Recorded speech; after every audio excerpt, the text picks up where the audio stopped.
علیہ وسلم کو اللہ کے بارے میں علم تھا اور وہ سب سے زیادہ اللہ سے ڈرنے والے تھے. آسمان سے بشارت ملنے کے باوجود اور اگلے پچھلے گناہ معاف ہونے کے باوجود نبی کریم صلی اللہ علیہ وسلم اللہ کے خوف سے راتوں میں جاگ کر عبادت کیا کرتے تھے. اور اس قدر عبادت کیا کرتے تھے، اتنی عبادت کیا کرتے تھے کہ ان کے پاؤں کے اندر جو ہے ورم ہو جایا کرتا تھا، ان کے پاؤں کے اندر سوجن ہو جایا کرتا تھا. اس قدر وہ جو ہے عبادت کیا کرتے تھے، جبکہ بشارتیں ملی ہوئی، جبکہ گناہ تمام کے تمام معاف ہوئے ہوئے، اس کے باوجود اتنی عبادت کیا کرتے تھے کیونکہ وہ اللہ تبارک و تعالیٰ کو جانتے تھے کہ اللہ کی ذات کیا ہے. اور آپ صلی اللہ علیہ وسلم صحابہ سے فرماتے تھے کہ واللہ لو تعلمون ما اعلم لضحکتم قلیلا ولبکیتم کثیرا، کہ اللہ کی قسم لوگوں جو باتیں میں جانتا ہوں، جو باتیں مجھے معلوم ہیں، وہ باتیں اگر تم جاننے لگو تو زندگی کے اندر تم ہنسنا بھول جاؤ اور صرف روتے ہی رہ جاؤ. کہ اللہ کے نبی صلی اللہ علیہ وسلم کے دل کو اللہ تبارک و تعالیٰ نے اتنا مضبوط بنایا تھا، اس قدر مضبوط بنایا تھا کہ اللہ تبارک و تعالیٰ کے عذابات کے مناظر دیکھنے کے بعد بھی اللہ کے نبی زندگی کے اندر تھوڑا وہ ہنس گیا. نہیں تو اگر ہم تصور کریں اور غور و فکر کریں کہ ہم اگر وہ مناظر دیکھ لیتے، اللہ کے نبی اللہ کی قسم کھا کے بول رہے کہ تم ہنسنا چھوڑ دیتے زندگی کا اور صرف روتے رہ جاتے. اور آج ہماری زندگی پوری کی پوری انٹرٹینمنٹ میں گزر رہی ہے، پوری کی پوری زندگی اگر ہم دیکھ لیں تو ہنسی مذاق کے اندر گزر رہی ہے، ہماری زندگی منورنجن کے اندر گزر رہی ہے. ہر انسان یہ چاہتا ہے کہ یار کہیں نہ کہیں سے سکون ملے. ہر انسان کی آج کل کی خواہش یہ ہے، اس کی طلب یہ ہے، اور ہر انسان کا ایشو یہ ہے کہ وہ جو ہے لگژری لائف کو زندگی کے اندر چاہتا ہے، وہ زیادہ زندگی کے اندر خوش رہنا چاہتا ہے. جبکہ اگر دیکھا جائے تو اللہ تبارک و تعالیٰ کا زبان کا اگر وہ مناظر یاد کرے گا تو صرف زندگی کے اندر اس کو اللہ کے نبی صلی اللہ علیہ وسلم کی حدیث ہے، اللہ کے نبی نے فرمایا کہ اگر مردہ اٹھ کر تمہیں اس کی موت کی کیفیت بتا دے کہ میرے اوپر کیا کیفیت گزری ہے جب جو ہے فرشتہ نے میرے اندر سے روح کو نکالا، اس وقت میرے اوپر کیا کیفیت گزری اور موت کا منظر کیا ہے. اگر وہ اٹھ کر تمہیں، کیونکہ مردہ ہو گیا انسان، دنیا سے چلا گیا، موت کا منظر تمام اس نے دیکھ لیا. بھائی غیب کے پردے کب تک چھپے تھے؟ جب تک وہ زندہ تھا. جیسے ہی وہ مرا غیب کے پردے اس کے اوپر کھل گئے. وہ ابھی غائبانہ زندگی ہے، وہ عالم برزخ ہے. اس وقت تک وہ زندگی چھپی ہوئی ہے، وہ معاملات چھپے ہوئے جب تک ایک انسان زندہ ہے. لیکن جیسے ہی انسان اس دنیا سے گیا وہ غیب کے پردے اس کے اوپر کھل گئے. اب اس نے وہ معاملات دیکھ لیا. اللہ کے نبی نے فرمایا صلی اللہ علیہ وسلم کہ اگر مردہ اٹھ کر تمہیں وہ معاملات بتا دے تو تم زندگی کے اندر ہنسنا چھوڑ دو اور آرام کرنا تم چھوڑ دو. یعنی زندگی کے اندر نہ تو تم ہنس سکو، نہ تم جو ہے زندگی کے اندر کبھی بھی تم سو سکو. یعنی وہ معاملات اگر تمہارے دماغ کے اندر بار بار گھومے تو مطلب ہونا تو یہ چاہیے تھا کہ ہمیں اللہ تبارک و تعالیٰ سے ڈرنا چاہیے. لیکن ہو کیا رہا ہے کہ ہم اس دنیا سے ڈر رہے ہیں اور اس دنیا کے ڈر اور خوف سے زندگی کی ہے. ہر طرف اگر آج دیکھا جائے تو انسان کو دنیا کا خوف لگا ہوا ہے، لیکن دراصل جس سے ڈرنے کا حق ہے اس سے انسان نہیں ڈرتا. جبکہ ڈرنے کا حق کس سے ہے؟ صرف اور صرف اللہ وحدہ لا شریک سے. اور اللہ کے نبی نے فرمایا وَلَا يَشْفَعُونَ إِلَّا لِمَنِ ارْتَضَىٰ وَهُمْ مِنْ خَشْيَتِهِ مُشْفِقُونَ. اگر آپ دیکھیں گے کہ یہی وجہ ہے کہ ملائکہ جو اللہ کے سب سے زیادہ قریب رہتے ہیں وہ سب سے زیادہ اللہ تبارک و تعالیٰ سے ڈرتے ہیں. اور وہ اللہ تبارک و تعالیٰ سے ڈرتے اس لیے ہیں کیونکہ ان کو اللہ تبارک و تعالیٰ کے بارے میں علم ہے کہ اللہ کی ذات کیا ہے، اس کی قدرت کیا ہے، اس کی صفات کیا ہے، اور اللہ تبارک و تعالیٰ کی طاقت کیا ہے، اس کی قوت کیا ہے. اسی لیے وہ اللہ تبارک و تعالیٰ سے سب سے زیادہ ڈرتے ہیں. اللہ نے فرمایا وَلَا يَشْفَعُونَ إِلَّا لِمَنِ ارْتَضَىٰ وَهُمْ مِنْ خَشْيَتِهِ مُشْفِقُونَ. کہ فرشتے انہیں کے لیے سفارش کریں گے جن سے اللہ راضی ہو. اور حال یہ ہے کہ اللہ کے خوف سے فرشتے ہر لمحہ، ہر آن، ہر وقت کانپتے رہتے ہیں. یعنی ان کے اندر کب تک تاری رہتی ہے. ہمارا حساب و کتاب ہوگا یہ ہمیں پتہ ہے، اور فرشتوں کا حساب و کتاب نہیں ہوگا یہ ان کو معلوم ہے. فرشتے جانتے ہیں کہ ان کا کبھی حساب و کتاب ہونے والا نہیں، نہ ان کے لیے عذاب ہے، نہ جزا ہے، نہ سزا ہے، نہ عقاب ہے، کچھ بھی نہیں ہے. پھر بھی وہ اللہ سے ڈرتے ہیں. ان کے ڈرنے کی وجہ یہ کہ وہ اللہ کو جانتے ہیں. اور ہمارا حساب و کتاب ہونے والا ہے، ہمارے لیے عذاب بھی ہے، ہمارے لیے سزا بھی ہے، ہمارے لیے جزا بھی، ہمارے لیے عقاب بھی ہے. پھر بھی ہم اللہ سے نہیں ڈرتے کیونکہ ہم اللہ کو نہیں جانتے. اگر فرشتوں کے لیے یہ معاملہ ہوتا جو ہمارا معاملہ تو پھر وہ کس قدر اللہ تبارک و تعالیٰ سے ڈرتے ہیں.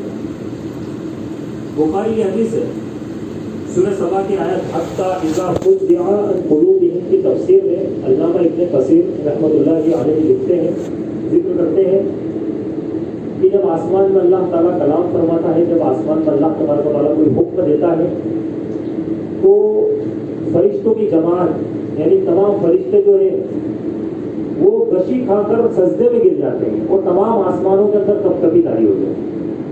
جب اللہ کلام کرتا ہے تو تمام آسمانوں میں کب کبھی تاری ہو جاتی ہے اور فرشتے جو ہے وہ غشی کھا کر جو ہے سجدے میں گر پڑتے ہیں. سب سے پہلے جو ہوش آتا ہے وہ حضرت جبریل علیہ السلام کو آتا ہے. جبریل علیہ السلام ہوش میں آتے ہیں، وہ اللہ تبارک و تعالیٰ کی وحی کو سنتے ہیں اور پھر جب وہ وحی کو سن لیتے ہیں اس کے بعد جتنے بھی فرشتے ان کو ہوش آتا ہے. ہوش آنے کے بعد وہ جبریل امین سے پوچھتے ہیں کہ اللہ تبارک و تعالیٰ نے کیا کلام کہا. پھر جبریل امین جو ہے اس کو بتاتے ہیں کہ اللہ نے یہ حکم دیا ہے، اللہ کی طرف سے وحی. اور پھر جا کر فرشتے جو ہے تکبیر اور تحلیل اور تحمید میں لگتا ہے. تو پورا آسمانوں کے اندر غشی صرف اللہ کے حکم سے تاری ہو جاتی ہے. اور اللہ نے ہمیں لو انزلنا هذا القرآن على جبل لرأيته خاشعا متصدعا من خشية الله وتلك الأمثال نضربها للناس لعلهم يتفكرون. جسے آیت پیش کری اور ہمارے دل میں ذرا سا بھی خوف نہیں ہے. ہم صرف یہ کہتے ہیں کہ ہم رمضان کا مہینہ آیا، رمضان مسلمان بن گئے اور باقی دنوں ہم نے اس کے اندر قرآن ایک ختم کر لیا، قرآن پڑھ دیا، کچھ سپارہ اگر پڑھ سکے تو وہ پڑھ دیے اور کچھ وقت ایسے کہ وہ بھی نہیں پڑھ پاتے ہیں اور ہم نے قرآن کو اپنے جزدان میں لپیٹ لیے اور تانبوں کے اندر سجا کر رکھ دیا. اس کو صرف ایک مہینے کا ایمان اس کے اندر جانا تھا. جبکہ یہ والی آیت لو انزلنا هذا القرآن على جبل کہ اگر ہم اس قرآن کو کسی پہاڑ کے اوپر نازل کر دیتے لرأيته خاشعا متصدعا من خشية الله تو تم دیکھتے ہیں کہ وہ اللہ کی خشیت اور ہیبت سے کیا ہو جاتا، ریزہ ریزہ ہو جاتا. ریزہ ریزہ کا ذکر کیا؟ ریزہ یعنی مٹی بن جاتا، یعنی وہ ختم ہو جاتا، ٹوٹ جاتا. وتلك الأمثال نضربها للناس لعلهم يتفكرون. اور ہم یہ مثالیں بیان کرتے ہیں لعلهم يتفكرون تاکہ تم جو ہے غور و فکر کرو، تم تدبر کرو.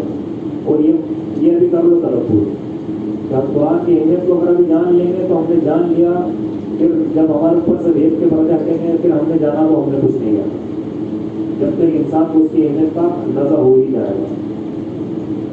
صحابہ کی زندگیوں کو آپ دیکھیں، سلف کی زندگی، تابعین کی زندگی. ابن ابی ملیکہ تابعی فرماتے ہیں کہ میں نے 30 صحابہ کو اپنی زندگی کے اندر پایا اور 30 کے اندر بھی میں نے یہ احساس دیکھا کہ وہ اپنے حوالے سے، اپنے ایمان کے حوالے سے ڈرتے تھے کہ کہیں ہماری زندگی میں نفاق نہ آ جائے.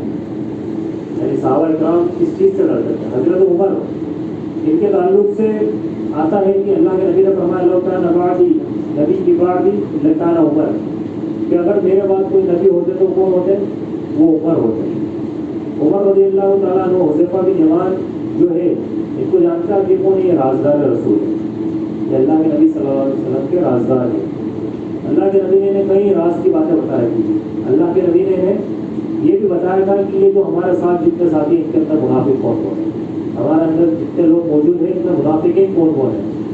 حضرت حذیفہ بن یمان کے پاس ایک مرتبہ حضرت عمر آتے ہیں اور حضرت عمر آہستہ سے آ کر، اب یہاں پر آپ ان کے خوف کی کیفیت دیکھیں کہ آہستہ سے آ کر ان سے پوچھتے ہیں کہ حذیفہ بن یمان یہ بتائیے کہ منافقین کی جو فہرست اللہ کے نبی نے آپ کو بتائی ہے، جو لسٹ اللہ کے نبی نے آپ کو بتائی ہے، تو کہیں اس کے اندر عمر کا نام تو نہیں ہے. یعنی عمر رضی اللہ تعالیٰ عنہ کے خوف کا عالم یہ جو اپنے آپ کو یہ ڈکلیئر کرنا چاہ رہے ہیں کہ کہیں وہ منافق نہیں ہے، جبکہ کچھ جنت کی بشارت ان کے لیے موجود ہے. یہ ڈر، یہ خوف اللہ تبارک و تعالیٰ کی طرف سے رکھا ہو اور ہم کتنے مطمئن ہو کر جی رہے ہیں. اور آپ جانتے ہیں حضرت عمر کی خلافت، آپ کے انصاف اور خلافت کی مثال قیامت تک دی جاتی رہے گی. باطل طاقتیں اور حکومتیں آج بھی ان کے انصاف کی جو ہے قائل ہے. اور موت کے وقت کا عالم آپ حضرت عمر کا دیکھیے. ایک انصاری صحابی جو ہے وہ حضرت عمر کے پاس آتے ہیں اور ان سے کہتے ہیں، حضرت عمر اس دنیا سے جانے والے مرد الموت کے اندر ہے. وہ کہتے ہیں کہ عمر کہ خوش ہو جائیے کہ آپ کے کارنامے بہت، آپ کی خلافت بڑی جو ہے پائیدار ہے، نمودار ہے، کہ آپ خوش ہو جائیے کہ آپ تو جنت میں جانے والے ہیں، اللہ تبارک و تعالیٰ کی طرف سے آپ کی مغفرت ہے۔ حضرت عمر فرماتے ہیں لوگوں کیا کہہ رہے ہو، میرا احساس تو یہ کہہ رہا ہے کہ اگر روز قیامت یہ اعلان ہو کہ عمر نہ اجر و ثواب کا مستحق ہے نہ عذاب و عقاب کا مستحق ہے، تو میں سمجھوں گا کہ میرا بیڑا پار ہو گیا۔ تو یہ اللہ تبارک و تعالیٰ سے خوف کے مناظر و مظاہر صحابہ کرام کے اندر تھے۔ ایسی دسیوں مثالیں ہیں کہ زندہ کی بشر تھے، ان کا ایمان زندہ تھا، ان کا ضمیر زندہ تھا، ان کے اندر ایمان کا جذبہ تھا، ان کے اندر اسلام موجود تھا کہ یہ ہر وقت یہ سوچا کرتے تھے اور ان کے ذہن و دماغ میں یہ بات ہوا کرتی تھی کہ ہم یہ عمل کر رہے ہیں، اللہ تبارک و تعالیٰ اس عمل کو قبول کر لے، ہمارے لیے سب سے بڑی بات ہے، اور اللہ تبارک و تعالیٰ ہمارے اس عمل کو قبول کرے گا یا نہیں کرے گا۔ یعنی عمر رضی اللہ تعالیٰ عنہ ایک مرتبہ گزر رہے تھے ایک گھر سے، قاری کی آواز آنے لگی تلاوت کی، تو حضرت عمر نے تلاوت سننے لگے۔ بعض روایتوں میں آتا ہے کہ خود حضرت عمر تلاوت کر رہے تھے، تو تیز آواز میں جب وہ تلاوت کی آواز سنی تو جب قاری اس آیت پر پڑھتے پڑھتے پوچھا کہ ان عذاب ربک لواقع، سورہ طور کی آیت ہے، جب اس آیت پر پڑھتے پڑھتے پوچھا کہ تمہارے رب کا عذاب جو ہے وہ آنے والا ہے، تمہارے رب کا عذاب یقیناً آنے والا ہے، واقع ہونے والا ہے ایک دن، تو اس آیت کا اتنا اثر لیا حضرت عمر رضی اللہ تعالیٰ عنہ نے کہ کھڑے کھڑے وہیں پر رونے لگے، اور اتنا روئے کہ روتے روتے ان کو رات ہو گئی، اور وہیں پر روتے روتے وہ بیمار ہو گئے۔ جب وہ بیمار ہوئے تو 1 مہینے تک بیمار رہے، یہاں تک کہ لوگ ان کی عیادت کے لیے آنے لگے۔ تو یہ قرآن کی جو آیتیں ہمارے اوپر سے بڑی آسانی کے ساتھ گزر جاتی ہیں، کیونکہ ہم نے ان کو اس طریقے سے نہیں پڑھا۔ کویت میں اکثر یہ معمول ہے کہ وہاں پر جب کوئی تراویح پڑھاتا ہے تو وہاں پر جو ہے اجازت لینی پڑتی ہے، پرمیشن لینی پڑتی ہے تراویح پڑھانے کے لیے مسجد کے اندر امام کے لیے، کہ ہمیں جو ہے امام کی ضرورت ہے، پھر وہ امام آپ کو مہیا کر کے دیتے ہیں، اور وہ جو امام بھیجتے ہیں وہی وہاں پر کیا کرتے ہیں، تراویح کو پڑھاتے ہیں۔ تو یہاں کی انڈیا کی کچھ لیبر تھی، وہ لیبر جو ہے وہاں پر گئی ہوئی تھی کویت میں، تو کویت میں وہ جو ہے کسی سائڈ پہ کام کر رہے تھے کچھ لوگ، اور ان میں سے ایک جو ہے حافظ قرآن بھی تھا، انہوں نے جو ہے عرضی لگائی آگے، انہوں نے جو ہے حافظ قرآن کے لیے کہا کہ ہمیں ایک حافظ قرآن چاہیے، رمضان آنے والا ہے۔ تو رمضان کے 6-7 دن گزر گئے، تب تک کوئی حافظ قرآن وہاں پر نہیں آیا، تو ان 6-7 دنوں کے مطلب پہلے رمضان ہی سے جو ہے تراویح پڑھانا ان کے اندر جو حافظ تھا اس نے شروع کر دیا تھا۔ اور وہ 6-7 رمضان بعد جب وہ قاری صاحب آئے، جن قاری صاحب کا انتخاب حکومت نے کیا تھا وہاں بھیجنے کے لیے، تو جب وہ اس جگہ پہنچے تو انہوں نے دیکھا کہ پہلے ہی سے کوئی جو ہے قرآن کریم کی تلاوت کر رہا ہے، وہ وہاں پر تراویح پڑھا رہا ہے۔ اتفاق یہ ہوا کہ اسی وقت تراویح کے اندر شامل ہو گئے اور تراویح کی نماز وہ ادا کرنے لگ گئے۔ جب نماز ہو گئی تو اس کے بعد انہوں نے جو ہے حافظ صاحب کو بلایا کہ آپ ادھر آئیے، سب تمام کے سامنے بٹھایا اور کہا، اور انہوں نے یہ کہا کہ یہ کیا آپ اللہ کے قرآن کا مذاق بنا رکھا ہے آپ نے؟ کیا یہ آپ ایک ہی رات میں پورے قرآن کو مکمل کر دینا چاہتے ہیں؟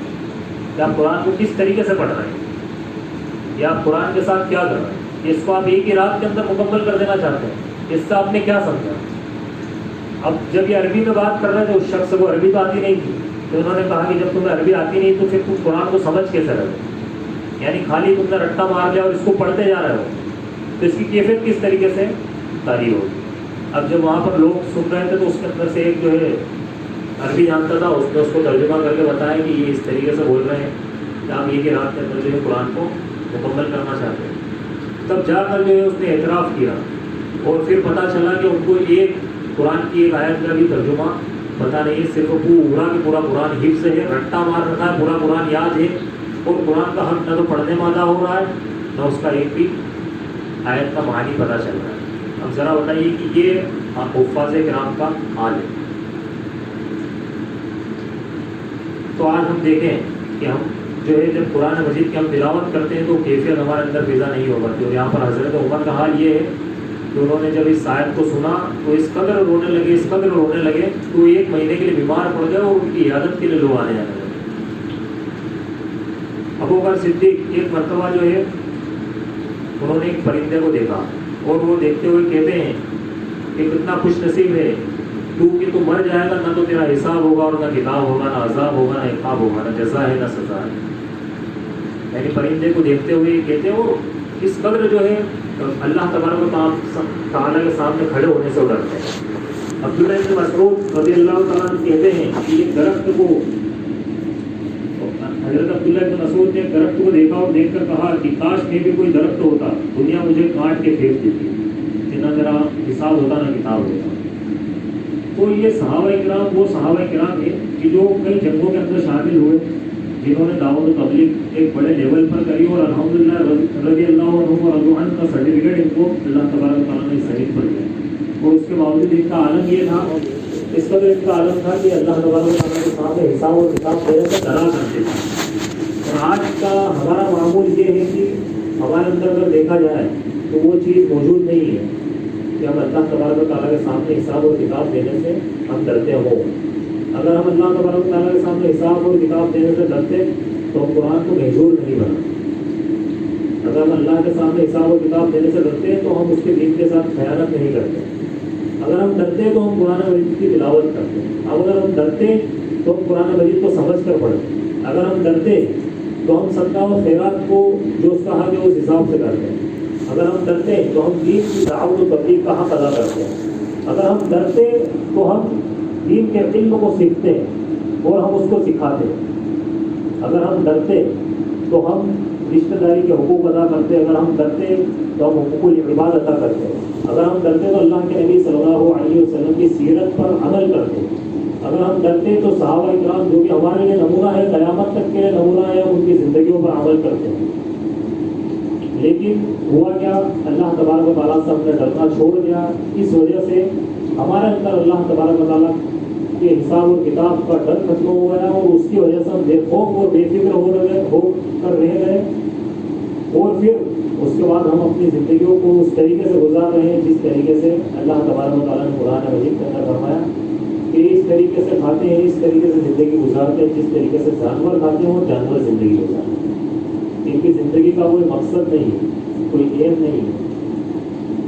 آپ اسلام کی زندگی کو پڑھیں گے تو اسی سینکڑوں واقعات آپ کو ملیں گے، اور خوش نصیب ہے وہ لوگ جن کے دل جو ہے اللہ کے خوف سے معمور رہتے ہیں اور ان کے لیے بشارتیں بڑی ہیں۔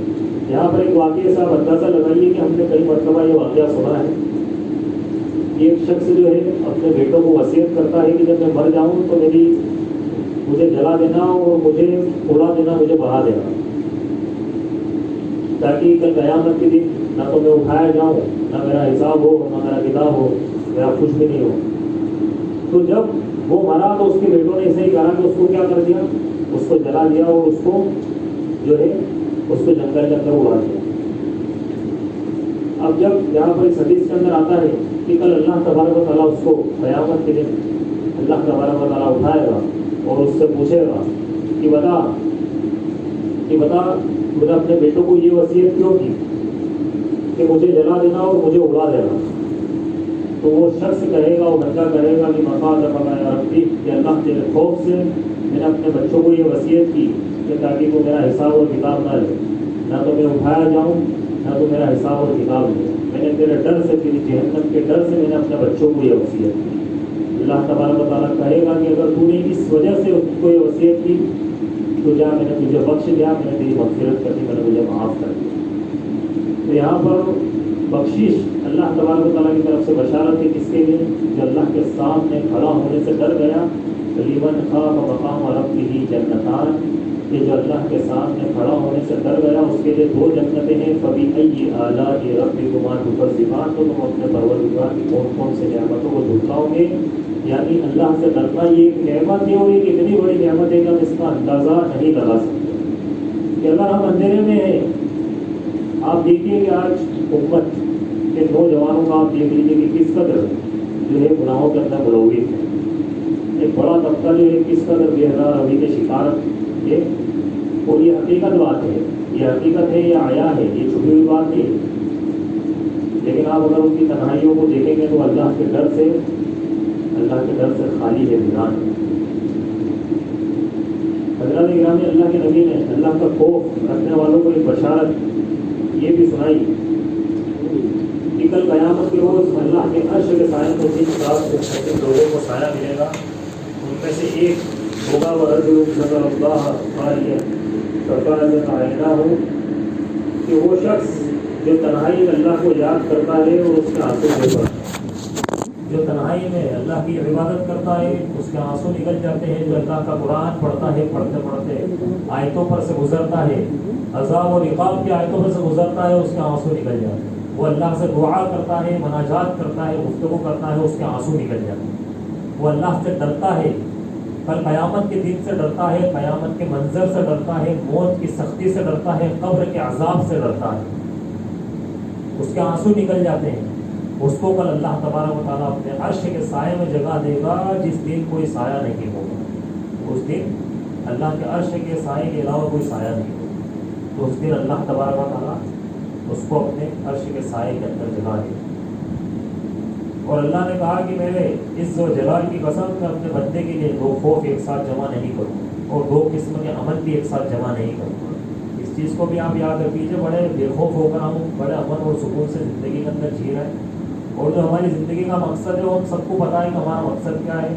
ہر انسان کے آگے پیسہ کھڑا ہے اور ہر انسان پیسے کے پیچھے بھاگ رہا ہے، ہر انسان کے آگے کیریئر کھڑا ہے، ہر انسان کیریئر کے پیچھے بھاگ رہا ہے، ہر انسان کے پیچھے دنیا کے لکش کھڑے ہو وہ انہی کے پیچھے بھاگ رہا ہے اور انہی کے پیچھے بھاگتا ہے۔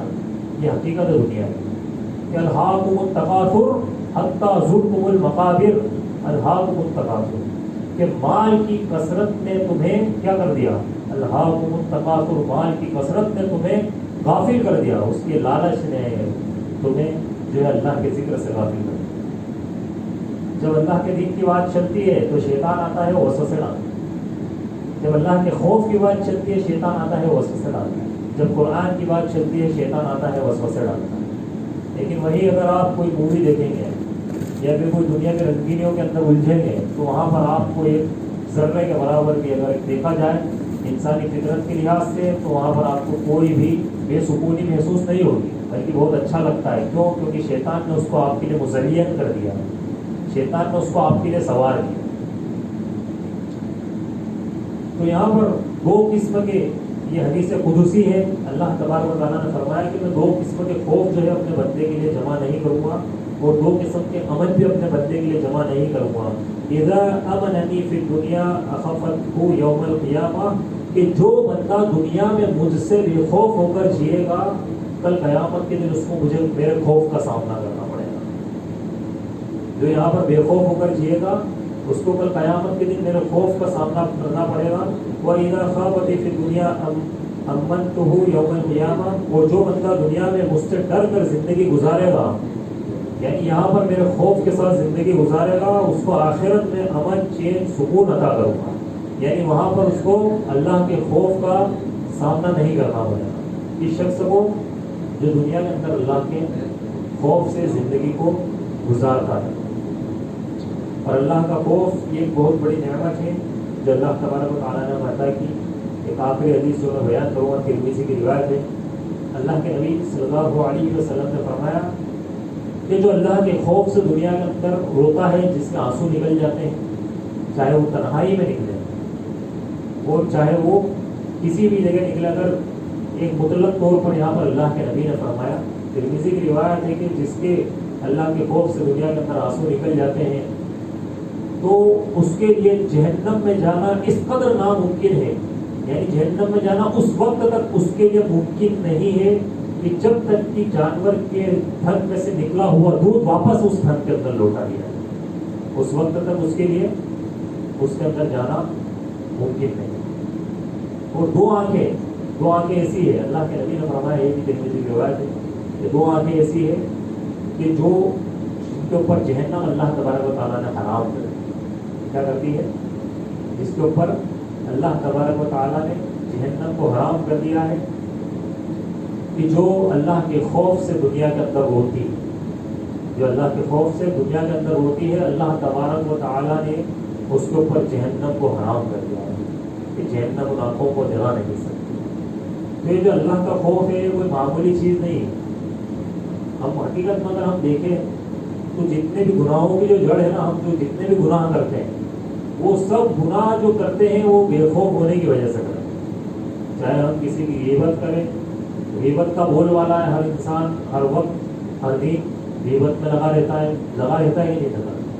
ہر انسان کی زبان سے غیبت ہوتی ہے. جو غیبت کب ہوتی ہے؟ جب ایک انسان اللہ سے بے خوف ہوتا ہے. اور اس کا پھر اللہ تبارک و تعالیٰ نے دنیا کے اندر اس کا عذاب بھی بتا دیا، دکھا دیا کہ ایک مرتبہ اللہ کے نبی صحابہ کے ساتھ جا رہے تھے تو اللہ کے نبی نے 2 قبروں کو دیکھا کہ ان کے اوپر عذاب ہو رہا تھا. تو اللہ کے نبی نے صحابہ سے کہا کہ کیا تم جانتے ہو کہ ان کو عذاب مل رہا ہے؟ بولے اللہ اور اس کے رسول بہتر جانے.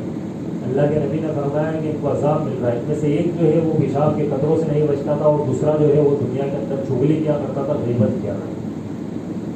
تو انسان جب غیبت کرے گا جب وہ اللہ تعالیٰ سے نہیں ڈرے گا. انسان جب لوگوں کا مال کھائے گا جب وہ اللہ تعالیٰ سے نہیں ڈرے گا. انسان جب دینی مجالس سے بھاگے گا جب وہ اللہ سے نہیں ڈرے گا.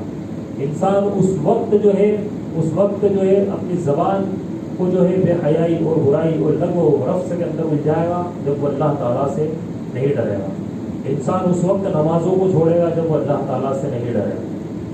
انسان اس وقت خیانت کرے گا جب وہ اللہ تعالیٰ سے نہیں ڈرے گا. انسان اس وقت جھوٹ بولے گا جب وہ اللہ تعالیٰ سے نہیں ڈرے گا.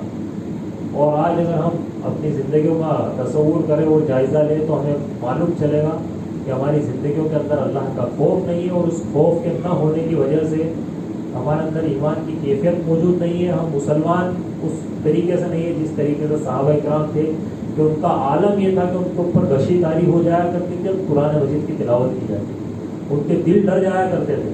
آج ہمارے دل ڈرتے نہیں. اور اگر ہم دیکھیں تو یہی وجہ ہے کہ یا ایھا الناس اتقوا یا ایھا الذین آمنوا قوا انفسکم واہلیکم نارا وقودها الناس والحجارہ. یہ لوگوں جو ایمان لائے ہو اپنے آپ کو اور اپنے اہل و عیال کو جہنم کی آگ سے بچاؤ. ہم جب تک اپنے آپ کو مکمل نہیں کریں گے، ہم جب تک اپنے آپ کو اور اپنے اہل و عیال کو جہنم کی آگ سے نہیں بچائیں گے، اس وقت تک ہم یہ بھول جائیے کہ آپ ہم دعوت و تبلیغ کا کام کر سکتے ہیں. دعوت و تبلیغ کا کام اس وقت کر سکیں گے جب ہم اپنے آپ کو مکمل کریں گے، اپنے آپ پر محنت کریں گے اور اپنے آپ کو اور اپنے اہل و عیال کے اندر دین کو حاضر کریں گے. آخر اللہ تبارک و تعالیٰ سے دعا ہے کہ اللہ کا خیر ہے اور سب سے زیادہ